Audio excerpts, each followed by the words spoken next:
신중호의 신중한 시선 앵커 브리핑 시작하겠습니다.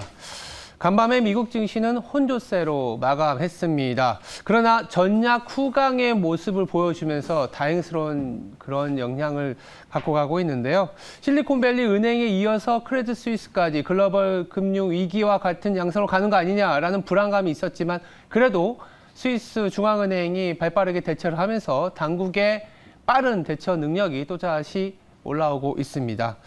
3월 FOMC 이제는 동결로 베팅하는 확률이 50%까지 높아졌는데 간밤에 나왔던 주요 이벤트, 이슈들 체크해 보도록 하겠습니다. 먼저 저희가 보여드릴 차트는 바로 크레딧 스위스의 CDS 5년물 차트입니다. 보시면 아시겠지만 급등을 했습니다. CDS가 무엇인지 잠깐 말씀드리면 부도시의 원금을 보장하는 보험에 대한 수수료입니다. 그만큼 수수료가 높아졌다는 것은 보험, 즉 부도가 가능성이 높아졌다는 얘기이기 때문에 크레딧 스위스에 대한 CDS가 이렇게 급등한 것은 글로벌 금융 위기 이후에 가장 높은 수준입니다. 이러다 보니까 어제 유럽장은 사실 3% 이상의 급락을 보여주긴 했습니다만 우리 시각으로 4시 반, 새벽 4시 반에 스위스 중앙은행에서 필요하다면 유동성을 공급해 주겠다라는 안전판을 마련해 주면서 그나마 한숨은 좀 돌린 상황이라고 보시면 될 텐데요. 그 다음 차트도 보시면 아시겠지만 이런 연결고리를 두려워하기 때문에 바로 중앙은행이 나선 것 같습니다. 하얀색이 아까 보여드렸던 크레딧 스위스의 CDS고요. 바로 밑에는 뭐냐 하면 도이치방크의 CDS입니다. 아시겠지만 유럽에서 가장 문제가 되고 있는 은행 두 개를 꼽으라면 바로 크레딧 스위스와 도이치방크입니다. 이 도이치방크의 CDS가 만약 급등한다면 어떻게 될까요? 독일 내의 금융 시스템이 또 문제가 된다. 스위스와 다르게 독일은 유로화를 쓰기 때문에 유로화의 위기까지도 점칠 수 있는 상황이라서 이런 연결고리를 끊기 위해서 당국이 발빠르게 움직인 거 아니냐라는 생각도 듭니다. 일단은 안전판은 한번 마련이 되어 있다라고 보시면 될 것 같고요. 저희들이 또 한 번의 안전판이 필요한 건 바로 이 다음 차트를 보면서 말씀드리겠습니다. 결국에는 가장 중요한 안전판은 뭘까요? 경기가 회복이 되는 거겠죠. 경기가 회복이 돼야 되는데 여기 제가 차트를 좀 그려봤는데요. 이 약간 오렌지색으로 보이는 게 중국의 위안화입니다. 달러 대비 위안화라고 보시면 되고요. 내려갈수록 위안화가 강세를 보이는 겁니다. 그리고 이 파란색으로 보이는 부분은 이 무브 인덱스라 그래서 이 채권의 변동성, 우리가 빅스라고 잘 아시잖아요. 주식의 변동성이 빅스인데 무브는 이 채권의 변동성입니다. 최근에 이 채권의 변동성이 높아지면서 즉 가파른 긴축과 채권 시장, 최근에 크레딧 스위스 그리고 실리콘밸리 뱅크의 파산으로 인한 변동성이 상당히 높아졌는데 이 무브 인덱스가 내려오는 국면이 시장이 굉장히 강한 상승을 보일 때입니다. 채권이 안정을 찾아야 그와 관련된 전체적인 자산 배분이 가능하거든요.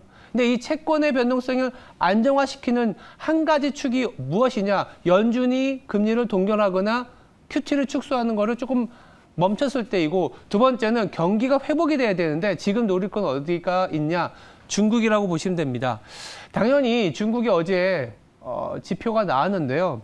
다시 한번 리뷰를 보여드리면 고정자산 투자가 예상보다 높았어요. 그래서 시장에서는 이 고정자산 투자가 어떤 부분이냐면 사실 부동산과 관련이 있습니다. 공장이라든지 도로 그리고 전력에 대한 지출이 생각보다 더 높았다는 부분에서 어제 우리 시장이 그래서 기계나 철강, 화학 같은 시크리컬 업종들이 상대적으로 선전을 보인 바 있었거든요. 그렇다면 앞서의 크레딧 스위스라든지 실리콘밸리, 유럽의 금융 문제를 조금은 완충시켜주고 펀더멘털적으로 괜찮다라는 모습을 보여주려면 글로벌 경기가 회복이 돼야 되는데 그 축을 지금 위안화에서 찾고 있습니다. 간밤에 달러화가 1.1% 이상의 급등을 보였습니다. 왜? 유로화가 약해졌기 때문에. 그럼에도 불구하고 위안화는 0.18%의 상승만 보였기 때문에 상대적으로 위안화가 안정을 찾았다라는 부분은 스위스 중앙은행의 개입과 동시에 중국의 위안화가 좀 안전판이 될 수 있다라는 측면에서 말씀을 드렸습니다. 그렇다면 여기서 우리는 어떻게 대응을 해야 될까요? 마지막 그래프를 보면서 말씀드리도록 하겠습니다. 주 초반에 이 신한투자증권에서 나온 레포트가 굉장히 인사이트가 있더라고요. 어떤 차트냐면요. 이 회색선으로 보이시는 게 미국으로의 수출이 높은 우리나라 업종의 주가 추이입니다. 미국 향이라고 하면 자동차와 2차 전지인데 최근에 2차 전지 그리고 자동차 부품주들 그리고 기아라든지 완성차가 상당히 좋습니다. 왜? 지금 당장 미국의 소비가 좋기 때문인데요. 이 바로 밑에 보시면 오렌지로 표현된 게 중국향 수출이 좋은 업종들입니다. 화학, 철강, 기계, 운송 등 우리 흔히 얘기하는 시크리컬 업종이라고 볼 수 있는데 그렇다면 단기적으로는 지금 미국이 소비가 견조하고 고용이 좋다 보니까 자동차라든지 2차 전지의 상승이 상당히 나타나고 있는 부분이라고 보시면 될 텐데 앞으로 2분기 그리고 중국이 어제 실업률이 상당히 조금은 높게 나왔거든요. 그럼 재정적인 정책이 더 나올 수 있다는 점에 주목을 한다면 이런 2차 전지의 어떤 주도주가 나와준다라는 건 시장이 아직은 무너지지 않는다라는 관점에서는 우리가 이제 기회는 화학이나 철강, 기계, 운송에서도 노릴 수 있지 않겠냐.